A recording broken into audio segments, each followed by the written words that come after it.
SM Store, amanah dalam muamalah. Assalamualaikum warahmatullahi wabarakatuh. Innal hamdalillah nahmaduhu wa nasta'inuhu wa nastaghfiruh wa natubu ilaihi wa na'udzu billahi minasyururi anfusina wa min sayyiati a'malina. May yahdihillahu fala mudhillalah wa may yudlil fala hadiyalah. Asyhadu an la ilaha illallah wahdahu la syarikalah wa asyhadu anna nabiyyana Muhammadan abduhu wa rasuluhu la nabiyya ba'dah. Allahumma salli wa sallim wa barik ala abdika wa nabiyyika Muhammadin wa ala alihi wa sahbihi wa man ittaba'ahum bi ihsan ila yaumiddin wa sallama tasliman mazida. Nas'alullaha azza wa jal an yuwaffiqana lima yuhibbu wa yardah wa an yu'inana ala ta'atihi wa istinabi nawahi wa an yujannibana al-fitan ma dhahara minha wa ma batan wa an yaj'alana Allahu mimman yastami'una al-qawla wa yattabi'una ahsana wa an yu'allimana ma yanfa'una wa yazidana ilma. Allahumma ya mu'allima Ibrahim 'allimna, Allahumma ya mufahhima Sulaiman fahimna, Allahumma faqihna fid din wa 'allimna ta'wil. Allahumma inna nas'aluka ilman nafi'a wa rizqan thayyiba wa 'amalan mutaqabbala. Allahumma inna na'udzubika minal 'ajzi wal kasali wal jubni wal bukhli wal harami wa 'adzabil qabri. Allahumma ati nufusana taqwaha wa zakkiha anta khairu man zakkaha anta waliyuha wa maulaha.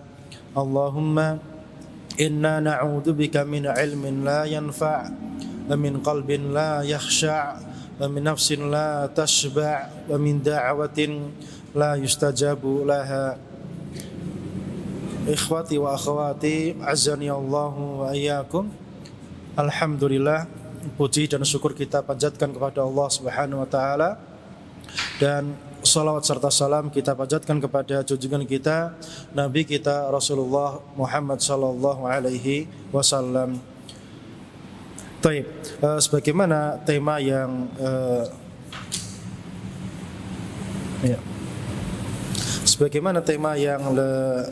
telah disiapkan, yaitu pembahasan masalah Lailatul Qadar dan masalah i'tikaf, dan materi yang sudah saya berikan kepada panitia yaitu tentang kitab Umdatul Ahkam, bab Lailatul Qadar dan bab al-i'tikaf. Ya, jadi panduan yang akan kita jadikan sebagai panduan dalam kajian pada sore hari ini adalah kitab Umdatul Ahkam yang sudah dibagikan lewat PDF di grup-grup, silahkan dibuka. Bab Lailatul Qadar. Jadi kitabnya berbahasa Arab. Halaman berapa? Halaman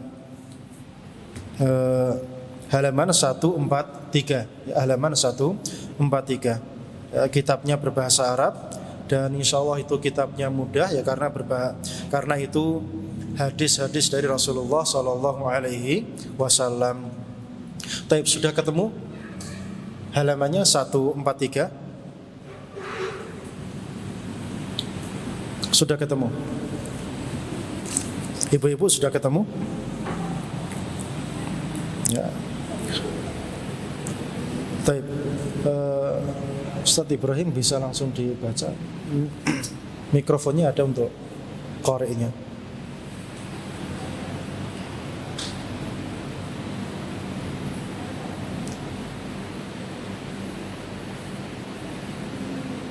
Mikrofon untuk qari'nya enggak ada.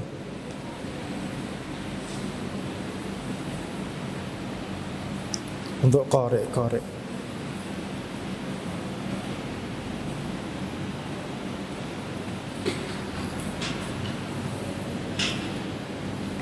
Baik, antum baca aja dulu. Fadhal bi shaut jahur. Bismillahirrahmanirrahim.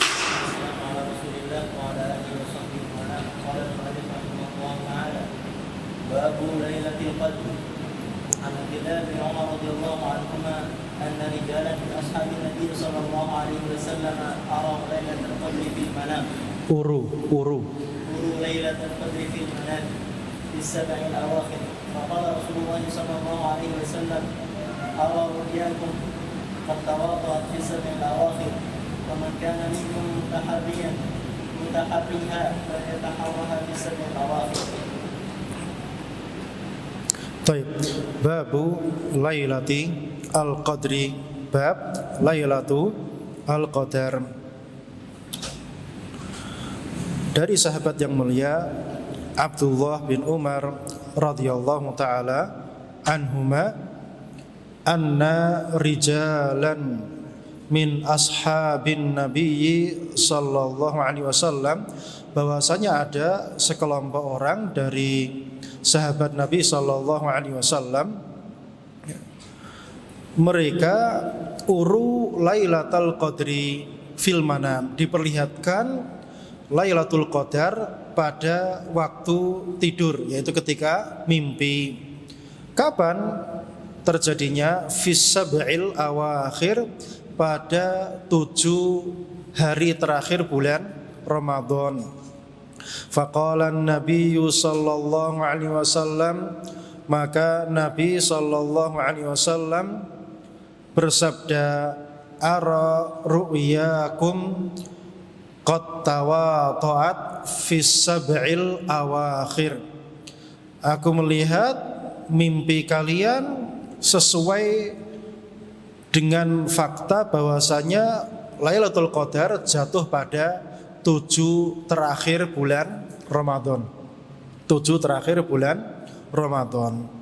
Faman kana mutaharriha, maka siapa yang ingin mendapatkan malam Lailatul Qadar, falyataharraha fis sab'il awakhir, maka hendaknya dia mencarinya di 7 hari yang terakhir bulan Ramadan. Hadisnya ada ketemu? Baik, itu hadisnya ya. Hadisnya halaman 143 kitab Umdatul Ahkam yang sudah dibagikan di grup WA ya. Kitab Umdatul Ahkam halaman 1443. Ya antum cari, kalau enggak antum cari hadisnya nanti agak susah mengikuti pelajarannya. Baik. Bab Lailatul Qadar ya. Bab pembahasan malam Lailatul Qadar. Dari sahabat yang mulia Abdullah bin Umar ya, menyebutkan apa? Ada sekelompok sahabat Nabi yang mereka diperlihatkan terjadinya malam Lailatul Qadar kapan? Di 7 hari yang terakhir bulan Ramadan. Maka Nabi menyepakati, iya benar, itu terjadi kapan? Di 7 yang terakhir bulan Ramadan. Maka barang siapa yang ingin mencari malam Lailatul Qadar, maka hendaknya dia mencarinya di kapan? Di 7 yang terakhir bulan Ramadan. Nah, faedah apa saja yang bisa kita ambil dari hadis ini? Di antaranya yang pertama ya, bahwasanya mimpi tidak bisa dijadikan sebagai landasan hukum. Mimpi tidak bisa dijadikan sebagai landasan hukum, tapi bisa menguatkan.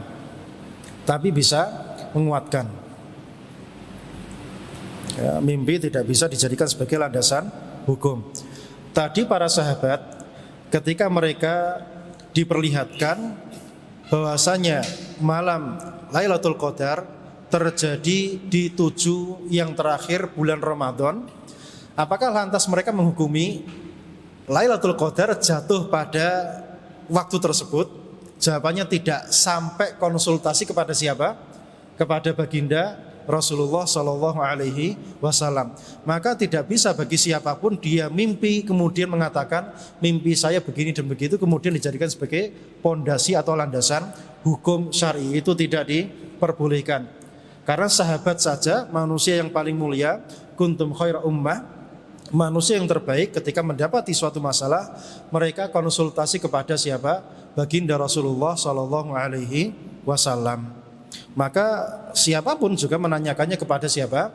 Ahlu ilmi, fas'alu ahla dzikri in kuntum la ta'lamun. Tanya kepada ahlu ilmi jika kalian tidak tahu. Karena ahlu ilmi mereka waratsatul anbiya, yang mewarisi para nabi, yang tahu ilmu atau wahyu dari Allah Subhanahu wa taala. Yang sampai kepada kita hari ini lewat siapa? Lewat para ulama kita. Baik, itu faedah yang pertama. Jadi mimpi tidak bisa dijadikan sebagai landasan hukum. Kemudian faedah berikutnya yang bisa kita ambil dari hadis tadi yang kita bacakan adalah Lailatul Qadar kapan jatuhnya pada hadis ini? Di 7 yang terakhir bulan Ramadan. Terjadi kapan? Di 7 yang terakhir bulan Ramadan. Nah, karena hadis ini, maka para ulama pun berbeda pendapat. Ya, maka para ulama berbeda pendapat. Ada yang mengatakan Lailatul Qadar itu jatuhnya kapan? Pada 7 yang terakhir. Berarti kalau sekarang masuk malam 21, ada kemungkinan terjadi Lailatul Qadar atau tidak? Ya, berdasarkan hadis ini.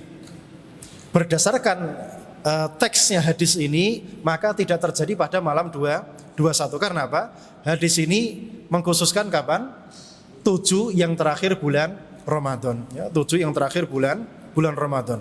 Namun malam Lailatul Qadar itu tiap tahun berpindah-pindah dan terjadi di 10 yang terakhir bulan Ramadan. Yang jelas, setiap tahunnya malam Lailatul Qadar itu terjadi pada bulan Ramadan. Sampai hari ini masih terjadi. Cuma kapan terjadinya? Di 10 yang terakhir bulan Ramadan. Sampai sini paham? Di 10 yang terakhir bulan Ramadan. Dan berpindah-pindah, tidak hanya pada 7 yang terakhir saja. Kenapa dia berpindah-pindah? Karena dalam lafadz yang lain disebutkan apa? Di witirnya 10 yang terakhir. Di kesempatan yang lain disebutkan apa? Di 10 yang terakhir. Barang siapa yang ingin mencari Lailatul Qadar, maka carilah di 10 yang terakhir bulan Ramadan. Taib. Itu faedah berikutnya yang bisa kita ambil faedahnya dari hadis ini. Kemudian yang tidak kalah pentingnya, ya, bahwasanya hadis ini menunjukkan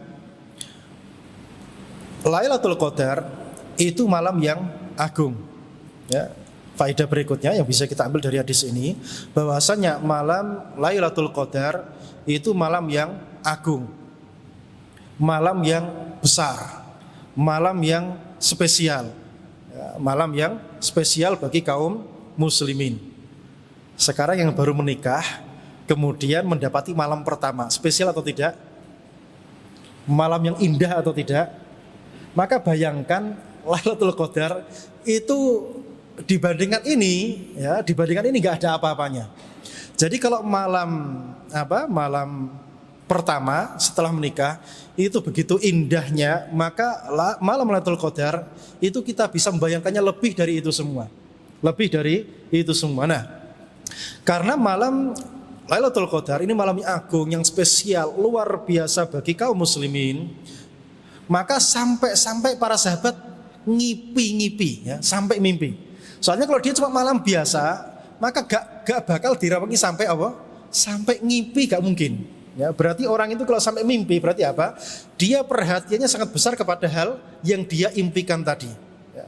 Dan ini juga menunjukkan orang itu kalau punya perhatian kepada sesuatu, maka sampai dibelen-beleni sampai apa? Mimpi. Maka orang yang suka fulus juga apa? Mimpinya fulus gitu ya.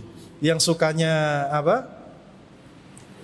Orang yang sukanya dunia, misalnya dia pecinta sepak bola misalnya, maka mimpi sampai apa? Timnya jadi juara misal, ya contoh. Itu kalau perkara itu perkara yang agung, spesial bagi dia. Nah, bagi kita umat Islam, malam Lailatul Qadar ini malam yang spesial. Sampai direwangi mimpi, menunjukkan apa? Malam yang sangat penting. Betapa tidak, ya. Cukuplah surat Al-Qadar yang menunjukkan keagungan malam Lailatul Qadar. Inna anzalnahu fi lailati al-qadri. Kita turunkan Al-Quran ini pada kapan? Malam Lailatul Qadar.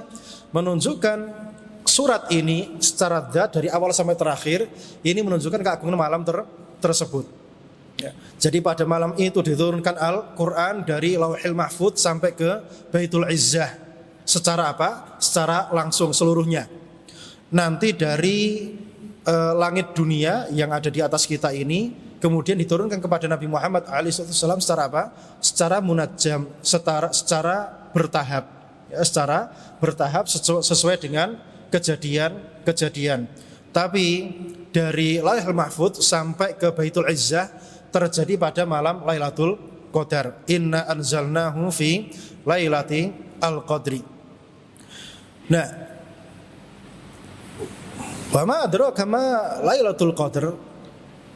Tidakkah kalian tahu apa itu malam Lailatul Qadar? Menunjukkan malam ini malam yang sangat penting sekali.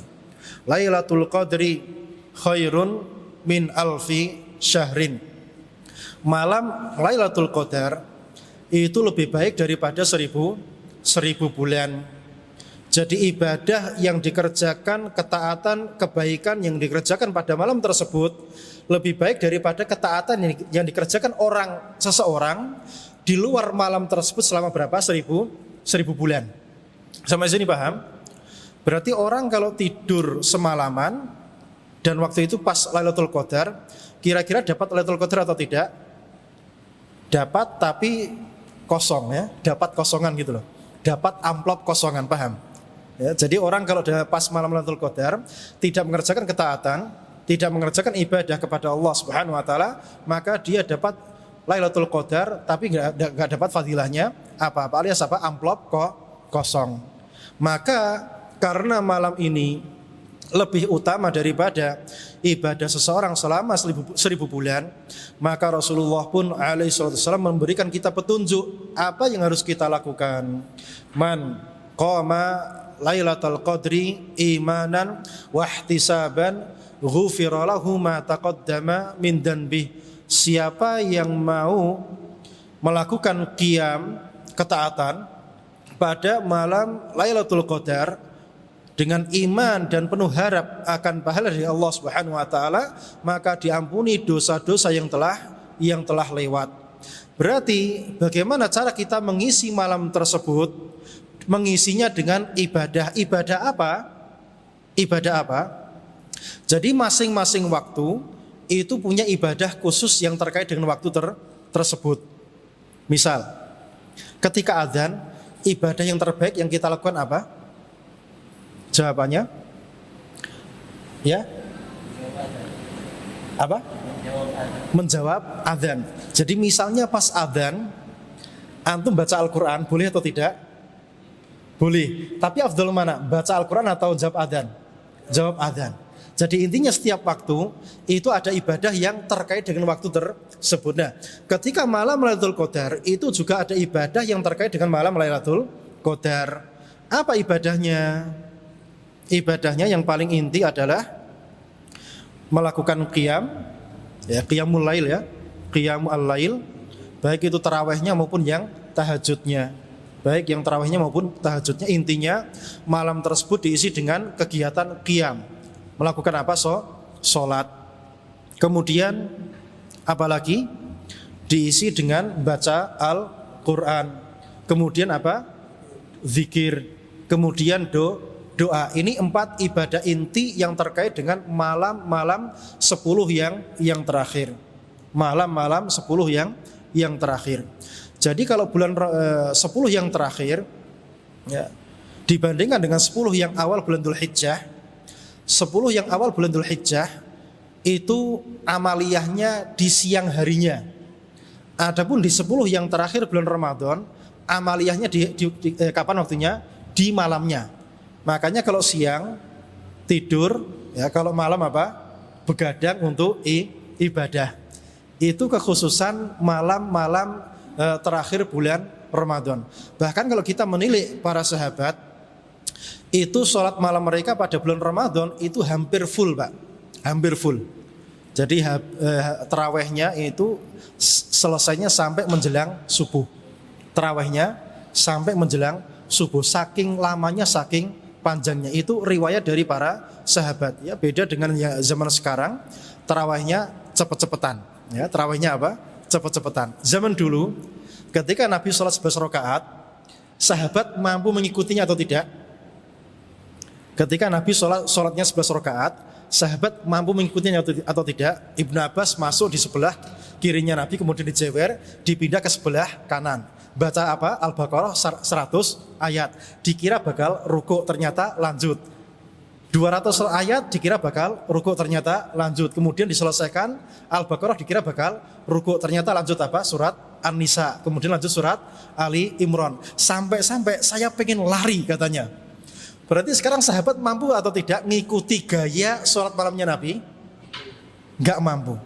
Makanya ketika zaman Umar, yang dilakukan apa? Mereka memperbanyak jumlah rokaatnya. Berapa? 23 rokaat.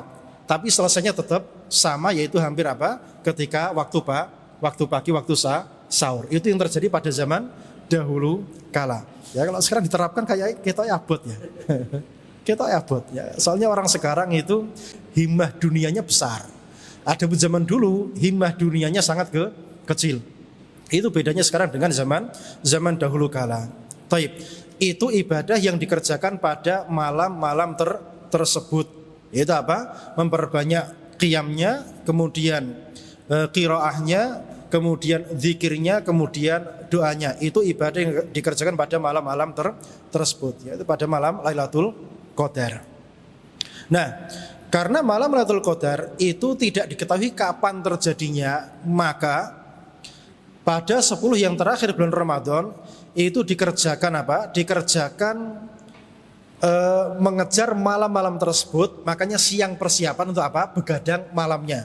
Jadi begadang pada hari-hari yang lain itu kan nggak boleh. Habis sisa langsung tidur. Tapi pada bulan ini terkhusus apa? Akhir yang 10 terakhir ini, kalau bisa malamnya melek full untuk apa? Ibadah total. Full untuk ibadah total. Dalam rangka apa? Jagani Lailatul Qadar. Kenapa? Pasti terjadi pada 10 yang terakhir bulan Ramadan. Sampai sini paham? Apa yang harus kita lakukan pada malam tersebut? Yaitu apa? Kita berupaya full totalitas mengerjakan apa? Ibadah ketaatan kepada Allah Subhanahu wa taala pada malam tersebut. Pada malam tersebut. Ya, jadi ini tuntunan agama kita. Agama kita lebih mengarahkan kepada perkara akhirat daripada perkara dunia. Ini kan bagi orang dunia 10 terakhir kan waya per pekan, ya toh?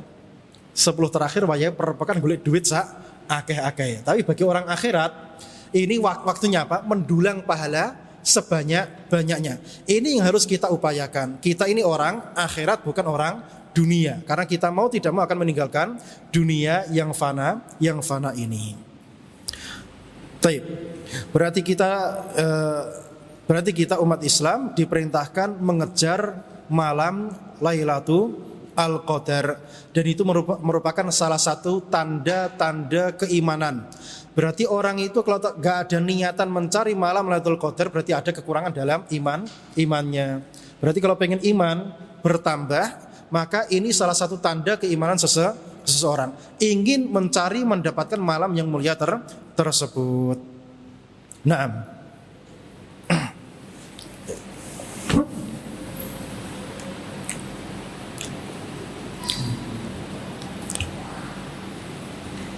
عن عائشة رضي الله عنها أن رسول الله صلى الله عليه وسلم قال: تحروا ليلة القدر بالذكر من العشر الأواخر.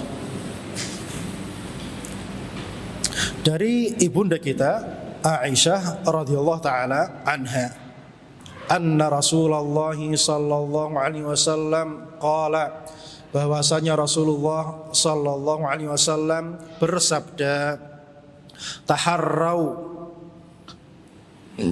berusahalah kalian mencari Lailatul Qadri, yaitu Lailatul Qadar.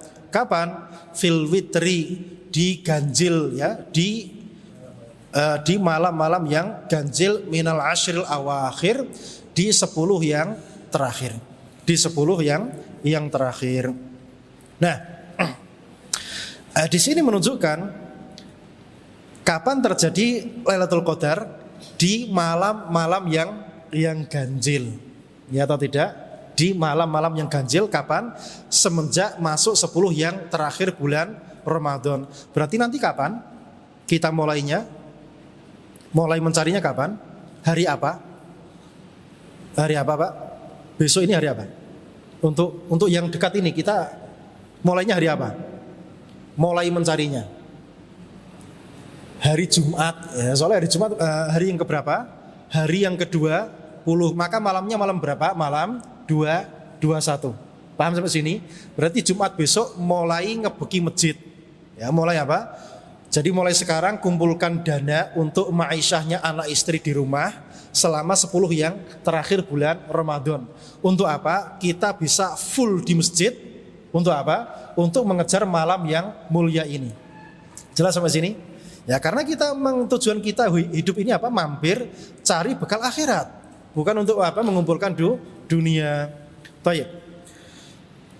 Berarti hadis ini menunjukkan bahwasannya malam Lailatul Qadar terjadi pada malam-malam yang ganjil. Nah, malam yang ganjil itu kapan? Yang jadi pertanyaan. Ya. Malam yang ganjil itu kapan? 21 atau 22? Malam yang ganjil. Malam yang ganjil itu malam 21 atau malam 22? Ya? 21 atau 22. Baik, sekarang gini. Anggaplah Ramadan itu sampai hari apa? Sampai hari apa? Perkiraan. Sabtu atau Ahad? Ahad ya. Berarti Sabtu ini ganjil dipandang dari apa? Dari selesainya, paham? Ya. Berarti kalau dipandang dari selesainya, maka ganjil jatuh pada tanggal 22 atau 21? Paham? Nah, sekarang ulama ada 2 pendapat. Maksudnya malam ganjil itu ganjil dihitung dari awal Ramadan. Yang pendapat kedua, ganjil dihitung dari akhir Ramadan. Sampai sini paham? Ya, dihitung dari akhir Ramadan. Tetapi pendapat yang paling dohir berdasarkan kalamnya orang Arab adalah apa? 21 diambil dari hitungan dari awal Ramadan. Tetapi ini bukan apa? Bukan kepastian. Ini hanya diperintahkan mengejarnya. Berarti Nabi memastikan atau tidak? Rasulullah alaihissalam tidak memastikan terjadi pada malam yang ganjil. Cuma cari di malam yang ganjil. Peluang besarnya terjadi pada malam yang ganjil. Sampai sini paham? Ya. Jadi intinya malam yang ganjil itu lebih besar peluangnya untuk terjadi malam Lailatul Qadar, yang dimana siapa yang mendapatkan kebaikan pada malam tersebut maka dia mendapatkan kebaikan yang luar biasa. Karena apa? Ini malam yang spesial. Kalau orang masuk pada malam pertama pernikahan begitu nikmatnya, maka malam ini sangat nikmat. Nikmat di mana? Nanti di akhirat, Pak, bukan di sini, di dunia. Di dunia ya capek atau tidak? Capek. Buktinya apa? Rasulullah alaihissalam membangunkan keluarganya, istrinya, kemudian mulai apa? Mulai menali sarungnya, ya, mulai disingseti, mulai apa? Tenanannya ibadah. Berarti soro atau tidak? Sengsara. Cuma kenikmatannya kapan? Nanti di akhirat kelak. Itu yang kita cari. Ya, jadi sekali lagi di dalam beramal dan beribadah kita senantiasa mencari apa? Mencari perkara-perkara ukhrawi, bukan perkara yang sifatnya duniawi yang sekarang ini. Taib, Iqra.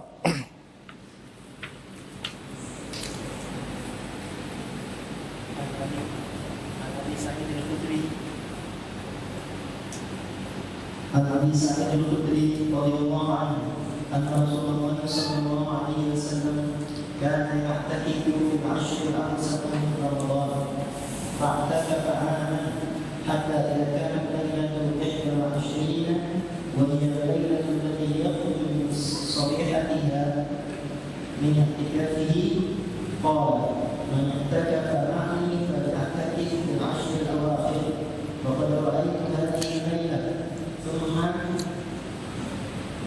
Unsituha وقد رأيتني أسجد في ماء وطين من صبيحتها فالتمسها في العشر الأواخر والتمسها في كل وتر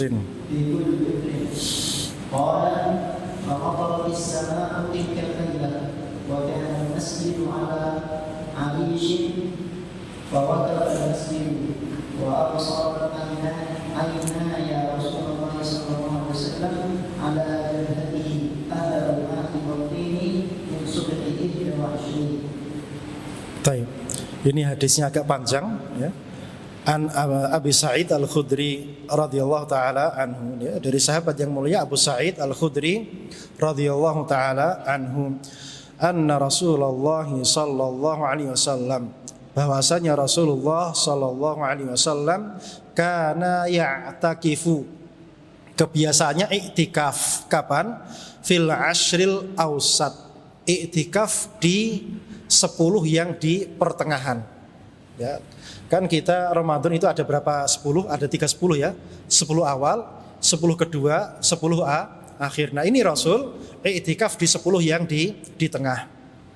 Fa'atakafa aman, maka beliau melakukan iktikaf selama setahun dalam rangka mencari Lailatul Qadar juga. Jadi melakukan iktikaf dalam rangka mencari apa? Mencari Lailatul Qadar. Hatta idza kanat Lailatu 21, sampai ketika masuk pada malam yang ke-21. Berarti sekarang masuk malam ke-21, berarti tanggal berapa? Tanggal 20 Ramadan ya. 10 yang terakhir kedua. 10 kedua yang terakhir tanggal 20 Ramadan. Berarti malam 21. Nah, tatkala masuk malam 21, wahiyal lailatul lati yakhruju min sabihatiha min i'tikafih, yaitu malam yang Nabi alaihi salatu wasallam keluar dari iktikafnya pada pagi harinya. Jadi kalau iktikaf misalnya tanggal 11 ya, selesainya tanggal 20, berarti keluar dari tempat iktikafnya kapan? Waktu subuh di di malam yang berikutnya. Berarti pagi tanggal 21. Berarti kalau iktikafnya tanggal 21 sampai tanggal 30, berarti keluarnya kapan? Pagi Idul Fitri, setelah sholat subuh. Jelas sampai sini? Ya, setelah sholat subuh. Jadi Nabi keluar dari iktikafnya kapan? Pada waktu subuh di malam yang terakhir setelah hari terakhir iktikaf. Di malam terakhir yang mengikuti apa? Hari terakhir beliau iktikaf. Bahasanya dong orang. Bahasanya nyambung ya. Baik. Qala, ya, jadi ketika beliau iktikaf di 10 yang pertengahan, seharusnya selesai tanggal 20, kemudian keluarnya pada subuh tanggal 21. Nah, ketika beliau selesai dari iktikafnya, beliau berkata apa? Man i'takafa ma'i, siapa yang mau iktikaf bersamaku, falya'takif, maka beriktikaflah al-ashrul awakhir, di 10 yang terakhir bulan Ramadan. Faqad uritu hadhihi lailah, sungguh telah aku diperlihatkan malam itu, yaitu malam Lailatul Qadar. Tsumma unsituha, kemudian aku dilupakan. Jadi Nabi mengejar malam Lailatul Qadar di 10 yang pertengahan. Ternyata dia jatuhnya di 10 yang terakhir. Aku sudah melihat, tapi kemudian aku dilupakan kapan, tanggal berapanya. Ya, tanggal berapanya, hari apanya. Wa qad ra'aituni, dan malam Lailatul Qadar yang aku dilihatkan oleh Allah tadi, aku melihat diriku asjudu fi ma'in wa tin. Aku sujud di air dan tanah liat, min sabihatiha, ketika sholat subuh. Berarti sholat dalam kondisi hujan kemudian airnya masuk ke dalam masjid, dan masjidnya waktu itu masih dalam kondisi apa? Tanah berpasir. Maka sujudnya mau nggak mau apa? Dahinya kena tanah yang kena air tadi. Nah, jadi Nabi dikabarkan melihat malam tersebut, dan sifatnya malam tersebut seperti itu. Malam yang apa? Yang ada hujannya, dan sujud di apa? Di air dan tanah tadi.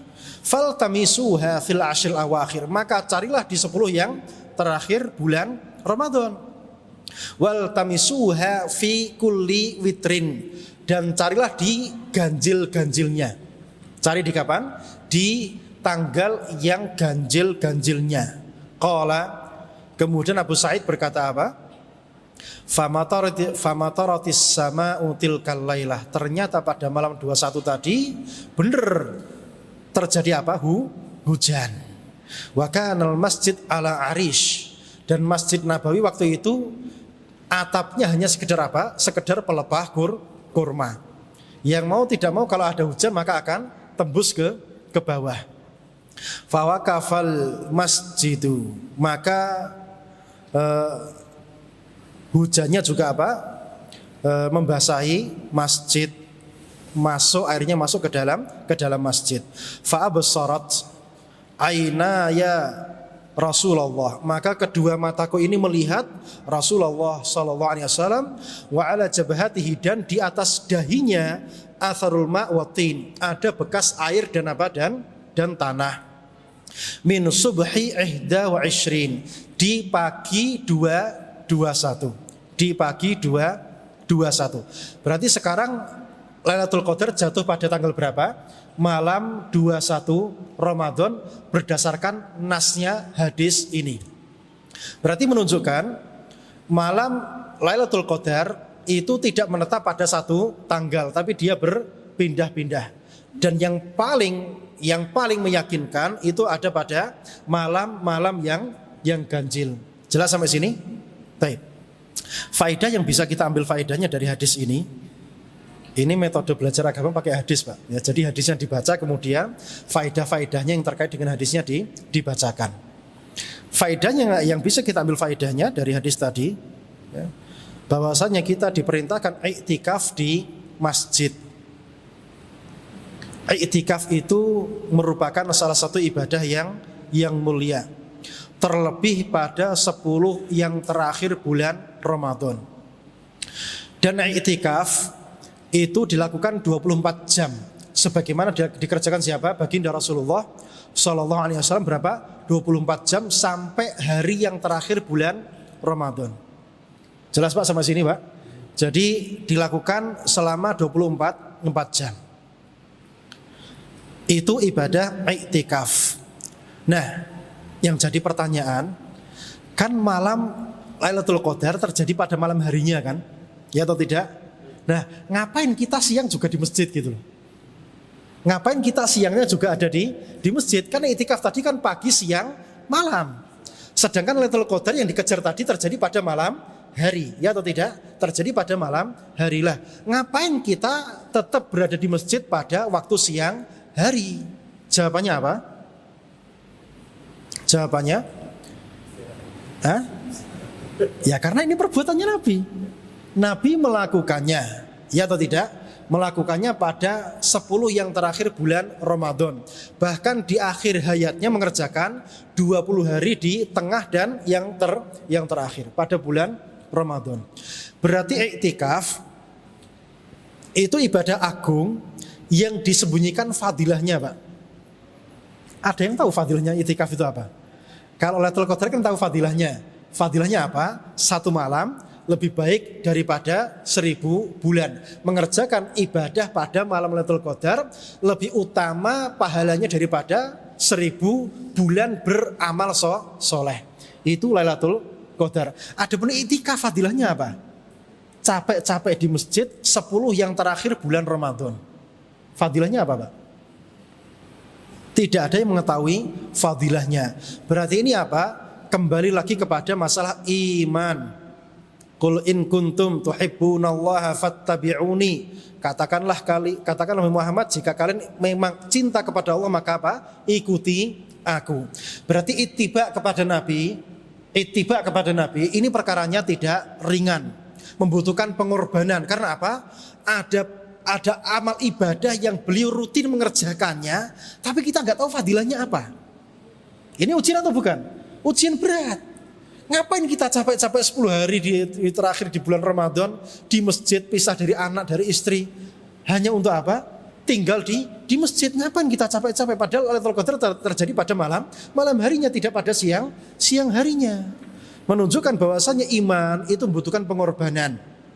Dan salah satu tanda iman, orang itu tidak peduli pahalanya besar atau kecil atau setengah atau gimana, pokoknya asal itu ada contohnya, ada perintahnya, dia mengejarnya. Itu tanda orang yang beriman. Makanya orang yang tidak beriman, mereka membutuhkan apa? Embel-embel. Ya atau tidak? Membutuhkan embel-embel biar dia mau beribadah. Makanya siapa yang bisa membaca la ilaha illallah 1000 kali maka nanti rezekinya lancar misalnya. Butuh embel-embel mereka. Tapi kita Ahlus Sunnah, asal itu ada contohnya dari Rasul maka dikerjakan. Dan oleh karena itulah para sahabat menjadi manusia yang terbaik di muka bumi ini. Kuntum khaira ummah. Kalian sebaik-baik umat. Makanya karena mereka sebaik-baik umat, mereka di dalam beramal tidak peduli. Mau ini wajib, mau ini sunnah, mau ini pahalanya besar, mau ini pahalanya kecil. Yang penting ini dikerjakan Rasul, maka mereka mencontohnya.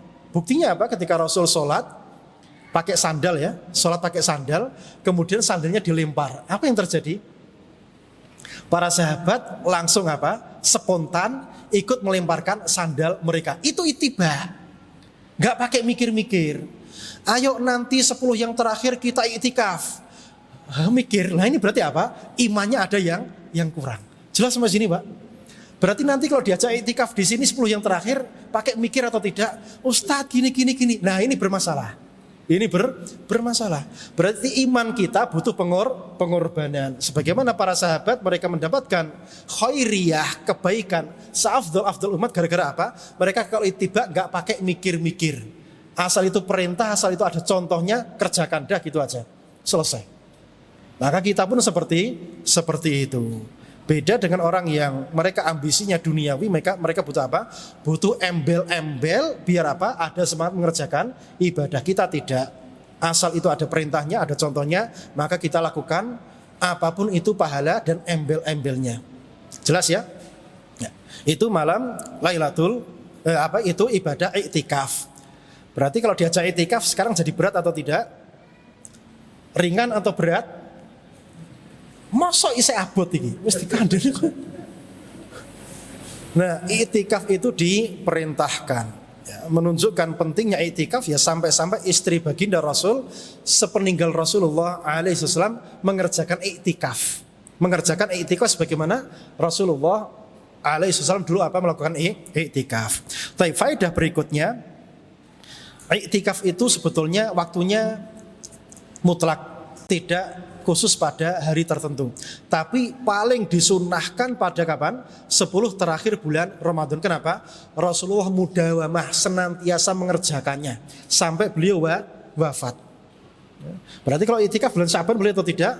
Ya boleh. Dia sifatnya mutlak, tapi pengkhususan pada akhir bulan Ramadan ini yang paling afdol. Karena apa? Rasulullah merutin melakukan ibadah tersebut. Baik. Kemudian faedah berikutnya yang terkait dengan masalah hadis tadi, bahwasanya orang yang iktikaf itu kapan dia mulai masuk ke tempat iktikafnya? Nanti kita iktikaf hari apa, Pak? Iktikaf kita tahun ini hari apa mau kita mulai? Hari apa? Hari Jumat insyaallah biidznillah azza wa jalla, karena hari Jumat ini adalah tanggal keberapa? 20 ya, tanggal 20. Berarti kapan kita mulai masuk ke tempat iktikaf? Ini ada 2 madhab yang masyhur. Madhab yang pertama mengatakan sore tanggal 20 sebelum matahari terbenam. Sore tanggal 20 sebelum matahari terbenam. Karena malam Lailatul Qadar dimulai semenjak apa? Semenjak malam terjadi. Malam terjadi setelah apa? Setelah terbenamnya matahari. Ya, matahari. Ini madhab yang pertama. Dalilnya apa? Hadis ini. Ya, dalilnya apa? Hadis ini. Bahwasanya apa? Nabi bukan. Ada hadis yang lain insyaallah. Ya. Jadi intinya mulai masuk ke tempat iktikaf itu pada malam 20, 21 atau sebelum terbenamnya matahari. Ini pendapatnya jumhur ulama. Ya. Taib. Pendapat yang kedua, kapan mulai masuk ke tempat iktikaf yaitu masjid ini? Pada waktu subuh tanggal 21. Pada waktu subuh tanggal 21. Ya. Berarti sebetulnya kedua mazhab ini ada perbedaan atau tidak? Ada perbedaan atau tidak? Beda tipis, Pak. Soalnya kalau jenengan mencari Lailatul Qadar, kapan mulai masuk masjid? Ya mulai malam tanggal 2, malam berapa? Malam 21. malam 21 mulai masuk masjid, sambung sampai kapan? Sampai waktu subuh. Setelah subuh masuk ke tempat iktikaf. Jadi sekarang ada perbedaan atau tidak? Dari sisi ini hampir-hampir tidak ada perbedaan. Hampir-hampir tidak ada perbedaan. Baik. Berarti masuknya adalah pada tanggal 20 sebelum terbenamnya matahari, itu pendapat yang pertama dan itu pendapatnya jumhur. Pendapat yang kedua waktu subuh ya, waktu subuh ketika tanggal 21. Baik. Faedah berikutnya yang bisa kita ambil faedahnya dari hadis ini bahwasanya orang itu keluar dari tempat iktikafnya kapan? Jadi misalnya nanti selesai tanggal 30 Ramadan atau tanggal 29, maka keluar dari tempat iktikafnya kapan? Waktu subuhnya keesokan harinya. Itu waktu keluar dari tempat iktikaf. Kemudian di dalam hadis ini ada perintah mengerjakan iktikaf secara berjamaah alias rame-rame. Kenapa? Nabi berkata, "Mani i'takafa ma'i, sapa wonge sing pengin iktikaf bareng aku." Berarti sekarang berjamaah atau tidak? Dilakukan berjamaah. Berarti mengerjakan iktikaf afdhalnya apa? Secara berjamaah di mana? Di masjid yang dipakai Jumatan. Itu yang paling afdhal. Di masjid yang dipakai Jumatan. Itu yang paling afdhal. Adapun masjid yang tidak dipakai Jumatan boleh atau tidak? Jawabannya diperbolehkan. Tetapi dia kurang afdol. Kenapa?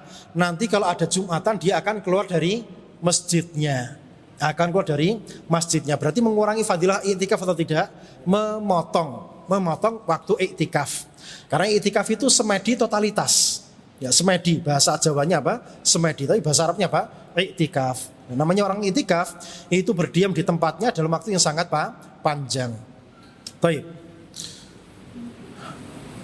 Kemudian faedah berikutnya yang bisa kita ambil faedahnya dari hadis ini bahwasanya para sahabat sangat bersemangat di dalam membersamai siapa? Baginda Rasulullah Shallallahu Alaihi Wasallam. Karena butuh qudwah, butuh tuntunan, dan membersamai orang soleh itu paling tidak kecipratan kesolehannya. Makanya diantara salah satu menjaga iman kita apa? Wong kang soleh kumpulono, berkumpul sama orang-orang soleh. Cuma dalam masalah ini ada yang menyimpangkan pemahaman ini menjadi pemahaman yang lain. Kan kita diperintahkan apa? Kumpul-kumpul sama orang soleh. Ini dibuat geng-gengan, ya. Dibuat geng-gengan, tidak dibuat apa? Majelis ilmu syar'i. Jadi nanti membuat kapling rumah syar'i, ya. Perkumpulan apa? Perkumpulan sunnah atau apa gitu, itu semuanya menyelisihi konteks pemahaman masalah ini, yaitu berkumpul dengan orang soleh. Karena kumpul orang soleh itu adalah untuk apa? Untuk kita kecipratan kesolehannya. Nah kalau kita bikin perkumpulan, ya kemudian terjadi ngobrol, kalau sudah ngobrol, nanti akan kecipratan kesolehan atau tidak? Ya paling-paling masalah dunia, ya atau tidak? Masalah dunia. Makanya kita itu diperintahkan memperbanyak iktizal, memperbanyak tidak kumpul-kumpul sama orang. Maksudnya kumpul-kumpul itu gimana yang baik? Kumpul-kumpul seperti ini. Karena jangan kumpul-kumpul seperti ini, banyak ngomong atau tidak? Tidak banyak ngomong. Ya. Jadi tidak banyak kerusakan yang ditimbulkan. Tapi orang itu mulai banyak ngomong di luar konteks syar'i atau perintah-perintah syar'i, maka akan ngomong di perkara-perkara yang mubah. Kalau sudah ngomong di mubah, lama-kelamaan jatuh kepada perkara yang apa? Sifatnya tidak baik. Itu yang terjadi. Ya, jadi kita diperintahkan untuk berkumpul dengan orang soleh karena kita pengen menjaga apa? Menjaga keimanan kita. Maka perbanyak kumpul-kumpul di majelis-majelis seperti ini yang kita bisa bertambah keimanan kita. Ya, paham ya? Kemudian faedah berikutnya yang bisa kita ambil dari hadisnya Abu Sa'id Al-Khudri radhiyallahu ta'ala anhu adalah bahwasanya iktikaf bersama orang yang mulia itu dianjurkan. Makanya nanti kalau bikin iktikaf di sini silahkan cari ustadz yang terkenal dengan kemuliaannya, kesolehannya berdasarkan don kita, berdasarkan prasangka kita untuk apa? Menjadi qudwah panutan di masjid ini. Faham sampai sini? Ya karena kalau melihat orang yang soleh, yang dia rajin ibadah, rajin sholat, rajin zikir, minimal jamaah akan apa? Akan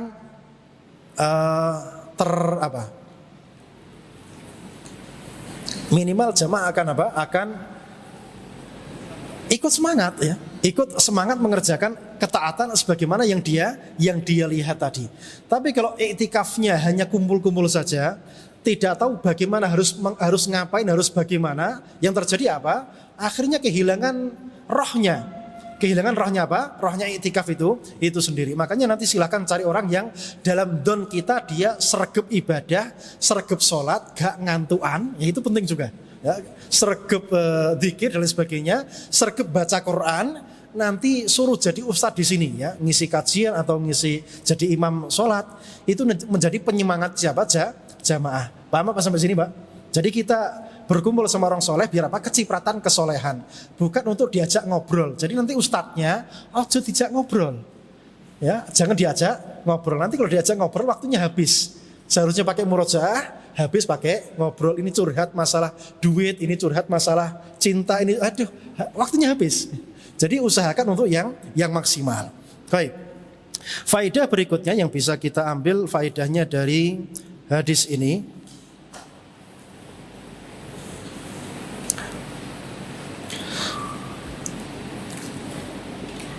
bahwasanya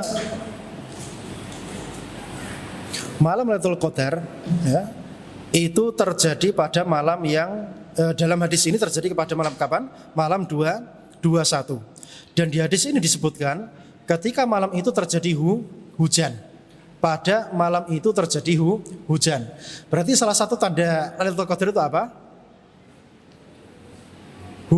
Hujan. Ini pendapat yang salah ya, ini pendapat yang salah.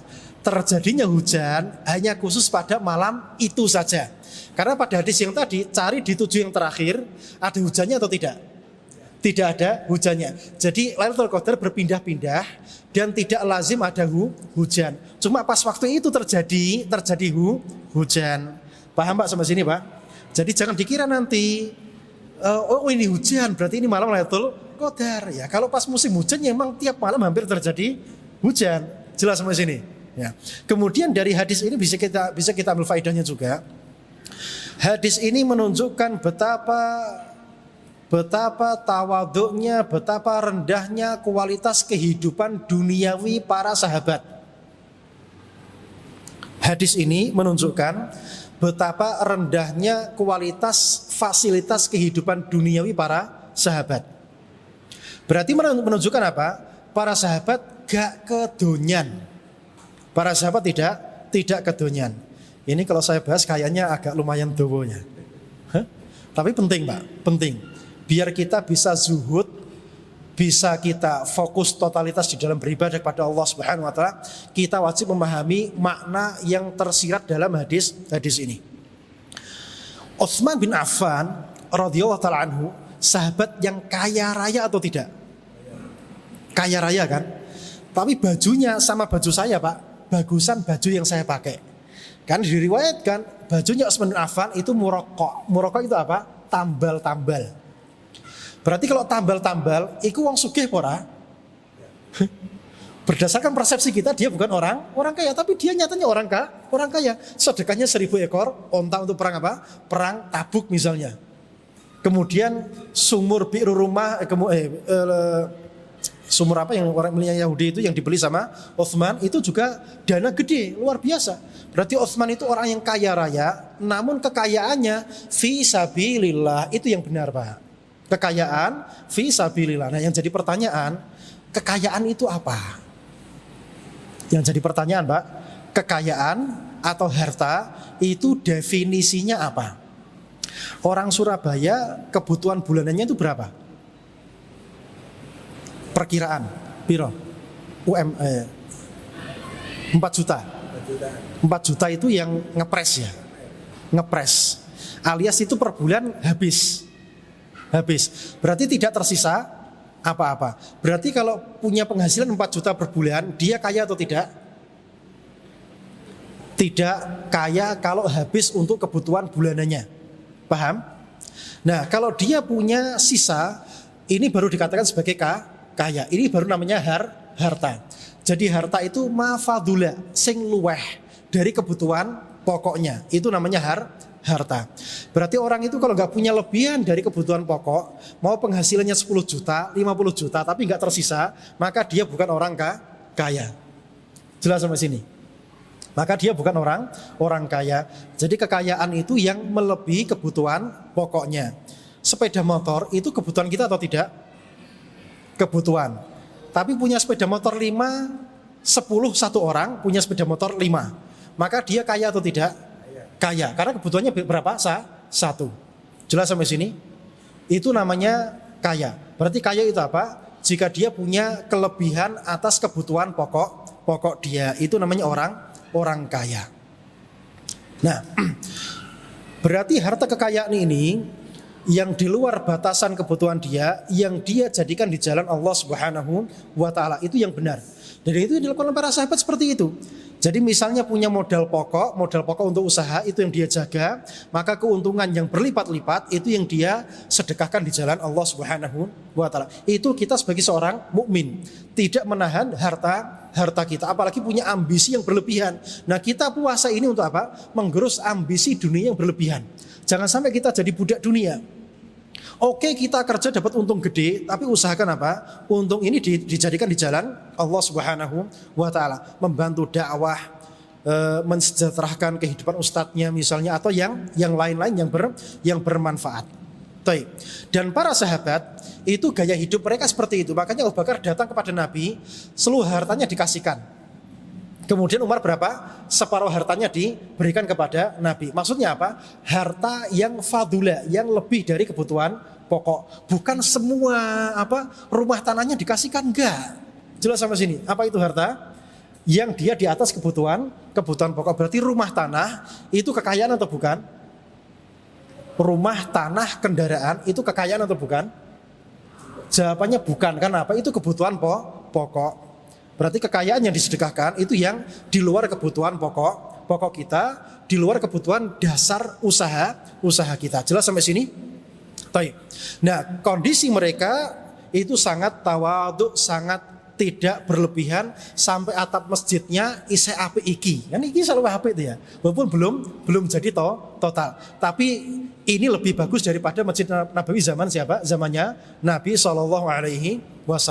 Hanya beratapkan pelepah kurma, sehingga ketika terjadi hujan sampai airnya tembus ke bawah. Baik. Kita lanjutkan masalah berikutnya. Iqra.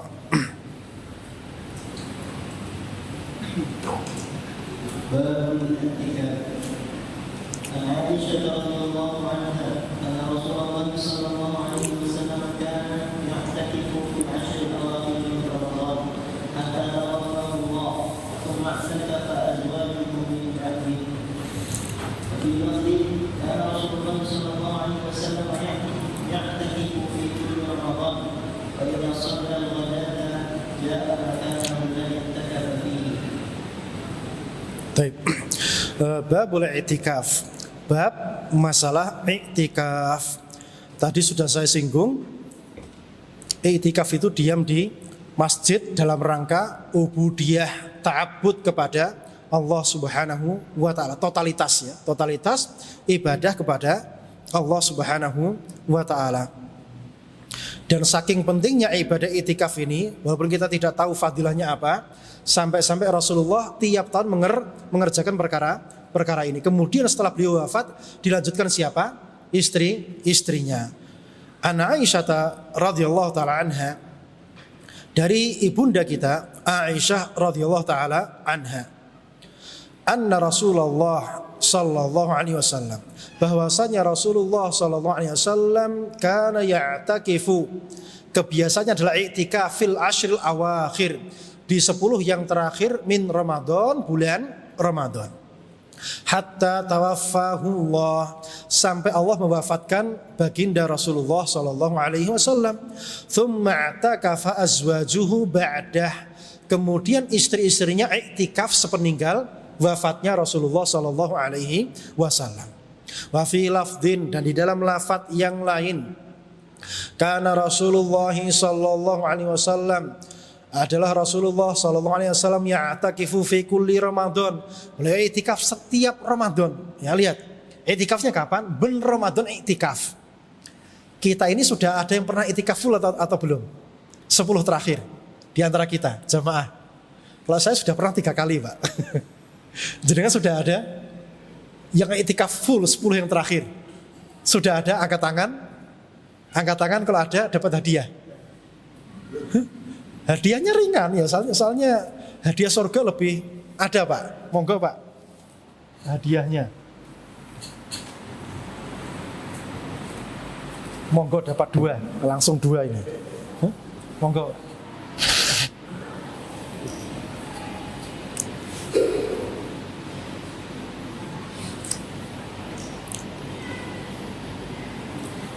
Monggo.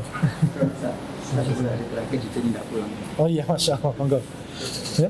Semoga jadi penyemangat untuk yang lain ya. Masa mbae jalannya aja seperti ini, sing nom-nom kalah karo mbae. Kan jangan sampai seperti itu. Ya, jadi simbah 10 hari yang terakhir berdiam di sini, i'tikaf di sini. Maka yang muda-muda harus punya motivasi yang lebih, ojo sampai kalah karo sing wis sepuh. Baik. Jadi Nabi SAW setiap Ramadan i'tikaf. Faidha shallal ghadah, dan jika beliau sholat subuh, jaa makanahu alladhi i'takafa fih, maka beliau mendatangi tempat i'tikafnya. Enggak mendatangi tempat i'tikafnya.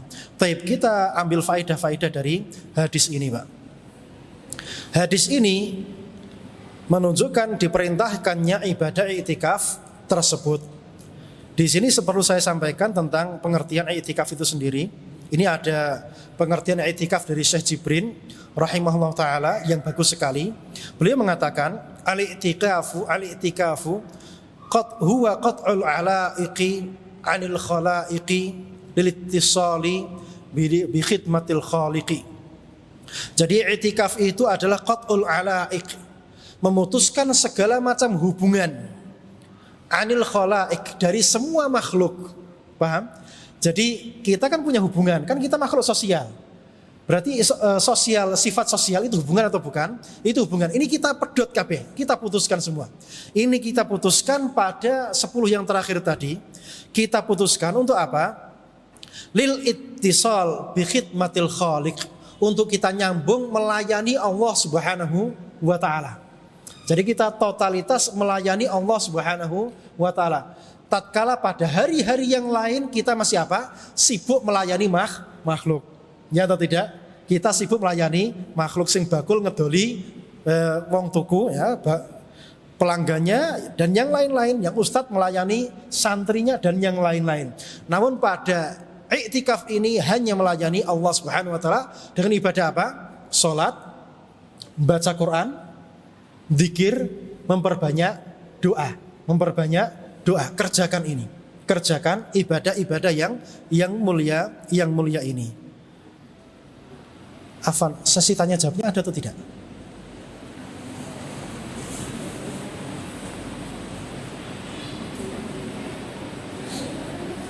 Gimana? Kalau misalnya kira materinya masih banyak, karena saya materinya aja Gitu? Nah, kita sahur sampai jam 7.15, jam 17.15, jam 5 lebih 15. Iya, khair. Iya, jazakallah. Baik, kita isi materi aja karena waktunya singkat ya. Semoga masih dapat tambahan faedah lagi. Ya. Jadi i'tikaf itu apa? Kita memutuskan hubungan kita dengan semua makhluk untuk apa? Untuk fokus kita berhubungan dengan Allah Subhanahu wa taala. Supaya apa? Kita terbiasa dengan berduaan dengan Allah Subhanahu wa taala. Kenapa demikian? Kalau kita mati, masih ada hubungan sosial atau tidak? Kita hanya menyendiri berduaan. Maka ini latihannya sekarang i'tikaf itu. Kita latihan apa? Berduaan dengan Allah Subhanahu wa taala, sehingga nanti kalau mati gak kaget. Kalau mati tidak kaget. Soalnya kalau sudah mati gak ada kawan, gak ada teman, gak eneng anak, gak eneng bojo, gak ada siapa-siapa. Dan nanti di akhirat kelak akan sendiri-sendiri. Al-akhillau yauma idzin ba'duhum li ba'din adu illal muttaqun. Wong sing biasa akrab dekat nanti pada hari kiamat saling bermusuhan. Berarti nanti pada hari kiamat kabeh mikir awake dewi-dewi. Maka sekarang kita iktikaf ini latihan apa? Latihan mikir awake dewi-dewi untuk apa? Berduaan dengan Allah Subhanahu wa taala. Makanya Rasulullah SAW ketika iktikaf itu membuat khobiyah atau apa misalnya tenda-tenda yang dipakai apa? Untuk bersembunyi, ya, untuk bersembunyi. Kenapa demikian? Ya karena Rasulullah SAW itu sangat pemalu orangnya. Sangat pemalu sehingga apa? Membuat apa istilahnya? Kemah-kemah kecil gitu di dalam masjid. Cuma di sini aturannya nggak ada ya. Nggak oleh gawe kemah ya. Nggak oleh gawe kemah di dalam masjid. Ya, pokoknya wis tidur apa adanya kan gitu. Tidur apa adanya. Nah itu yang terjadi pada Rasulullah Sallallahu Alaihi Wasallam ketika sudah masuk pada 10 yang terakhir fokus ibadah menghadap kepada Allah Subhanahu wa taala. Itu tujuannya. Salah satu tujuan dari perkara iktikaf tersebut. Kemudian faedah yang bisa kita ambil dari hadis ini, hadisnya Aisyah radhiyallahu taala anha adalah kita diperintahkan untuk senantiasa mengerjakan amal soleh sampai kematian kita. Wa'bud rabbaka hatta ya'tiyakal yaqin. Dan beribadahlah kalian kepada Rabb kamu dan wa'bud rabbak, dan beribadahlah kamu wahai Muhammad kepada Rabb kamu hatta ya'tiyakal yaqin, sampai kematian datang menjemput kamu. Karena kematian adalah yakin, sesuatu yang pasti, sesuatu yang yakin, tidak ada keraguan-raguan di dalam perkara tersebut. Berarti kita diperintahkan apa? Terus beribadah sampai datangnya kematian. Makanya kita latih untuk Ramadan ini apa? Terbiasa dengan ketaatan dan ibadah. Ini momen yang penting, Pak. Soalnya kalau terbiasa dengan iktikaf, kan full ibadah tadi. Keluar dari Ramadan, nanti mengerjakan ibadah jadi ringan, ya atau tidak? Ringan insya Allah. Ya. Orang sudah terbiasa angkat besi 50 kilo, ya, kemudian disuruh angkat besi cuma 10 kilo, ya cuma butuh tangan satu tok. Ya, kan gitu.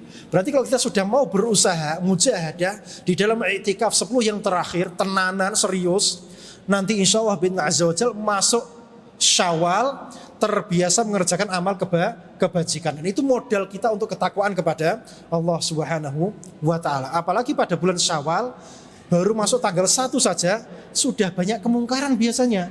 Kemungkaran apa? Pesta mercon ya. Ya, dar-dir-dor itu kan juga kemungkaran. Kemudian nanti juga salaman bukan mahramnya juga banyak terjadi, bukan mahramnya salaman ya, laki-laki perempuan. Kemudian banyak sufur, banyak apa? Banyak keluar rumah. Kemudian riwa-riwi, kan ini wanita tidak dianjurkan apa? Riwa-riwi keluyuran keluar rumah. Pada tanggal 1 Syawal kan terjadi seperti itu. Riwa-riwi keluyuran apa? Keluar rumah. Dan perintahnya kita pada tanggal 1 atau apa? Berbahagia, bergembira. Berbahagia dan bergembira. Bergembira dengan cara yang syar'i, bukan dengan cara yang melanggar koridor syariat. Baik. Faedah berikutnya yang bisa kita ambil dari hadis ini, bahwasanya wanita boleh iktikaf karena istri-istri baginda Rasulullah alaihissalam melanjutkan kebiasaan iktikafnya siapa? Baginda Rasulullah sallallahu alaihi wasallam. Cuma wanita kalau pengen iktikaf izin suaminya dulu. Kenapa demikian? Karena suami punya hak, istri juga punya hak. Haknya suami apa? Istimta. Istimta itu apa? Bahasa halusnya ada atau tidak? Istimta. Istimta itu suami menikmati istrinya, paham? Ini haknya suami, istri tidak boleh menolak. Dipanggil yang sini, moh mas, itu dosa. Istri kalau dipanggil suaminya wajib segera apa? Mendatangi suaminya, entah mau dicium atau diapakan, itu haknya suami, tidak boleh menolak. Makanya istri kalau sudah tidak suka dengan suaminya, tidak nyaman, ya silahkan cari yang lain, tidak boleh dilanjutkan. Karena apa? Merusak inti dari rumah tangga itu sendiri. Jelas sampai sini?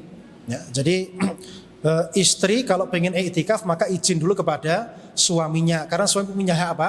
Punya hak menikmati istrinya di malam-malam tersebut. Kalau suami mengizinkan maka itu adalah sebuah nikmat, sebagaimana Aisyah radhiyallahu anha juga izin dulu kepada Rasulullah untuk apa? Untuk diizinkan ikut iktikaf. Tetapi wanita yang belum punya suami, maka itu tidak mengapa dia datang kemana, ke masjid, karena di sini tidak ada kewajiban dia untuk apa? Untuk khidmah kepada laki-laki. Paham sampai sini? Ya.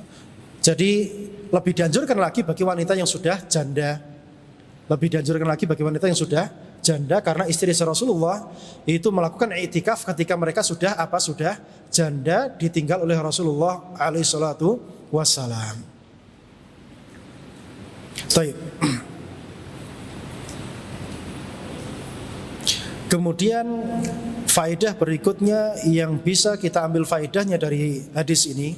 Hadis ini secara nas mengatakan Rasulullah alaihi salatu wassalam kapan dia masuk ke tempat iktikafnya, pada waktu sholat subuh tanggal berapa? Tanggal 21. Jelas sampai sini? Berarti Rasul masuk tempat iktikafnya kapan? Pada waktu subuh. Pada waktu subuh di 10 yang terakhir, dan 10 yang terakhir dimulai pada tanggal 21. Allahu a'lam bishawab. Kemudian di antara faedah hadis ini juga bahwasanya orang yang iktikaf itu boleh mengambil tempat khusus. Misalnya saya taruh sajadah di sini, berarti ini tempat saya untuk iktikaf. Tapi nanti ketika sholat berjamaah zuhur, asar, maghrib, maka tidak berlaku booking tempat. Berlakunya kapan? Untuk waktu iktikaf saja. Berarti iktikaf itu di luar apa? Di luar sholat 5 waktu. Paham sampai sini? Karena sholat 5 waktu berlaku apa? Sopo sing cepet dia ngambil tempat di depan. Jelas sampai sini? Bentar. Iqra tambah satu lagi hadisnya. Yang cepat.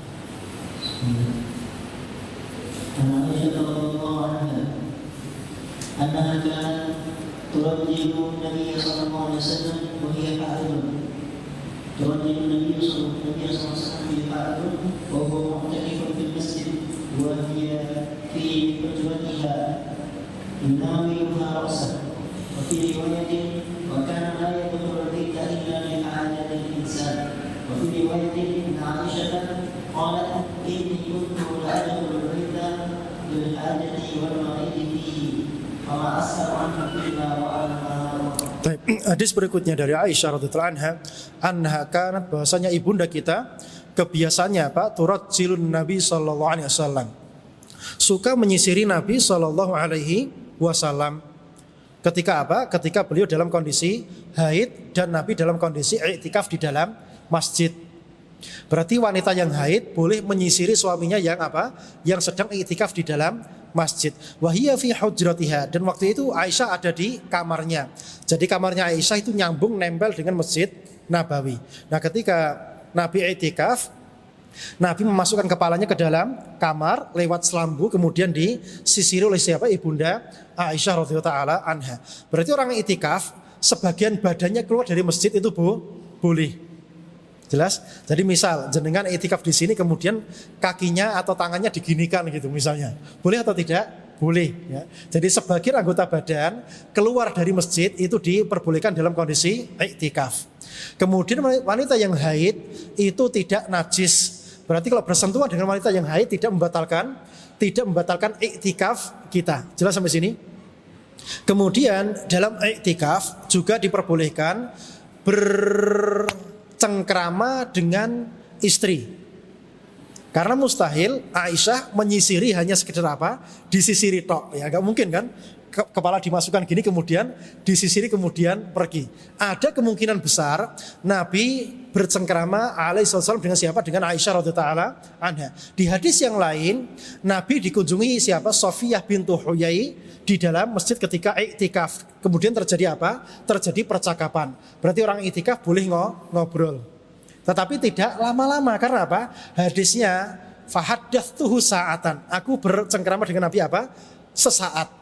Tidak lama-lama. Berarti boleh ngobrol. Jadi ada HP ting-tong, boleh enggak kita angkat? Boleh. Kemudian apa? Mungkin ada hal yang penting, kemudian kita apa saja jawab. Jelas sampai sini? Ini orang yang i'tikaf. Taib.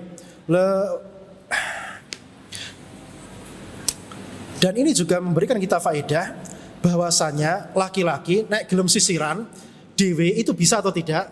Sangat bisa sekali.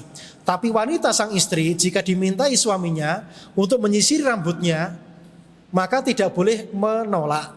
Dan ini salah satu adab wanita kepada suaminya. Pakaiin bajunya harus mau, ya. Walaupun ini sepele ya, walaupun ini sepele ini juga menunjukkan apa? Tingkat keharmonisan rumah tangga siapa? Baginda Rasulullah Shallallahu Alaihi Wasallam. Maka kalau pengen romantis ya tiru cara-cara seperti ini.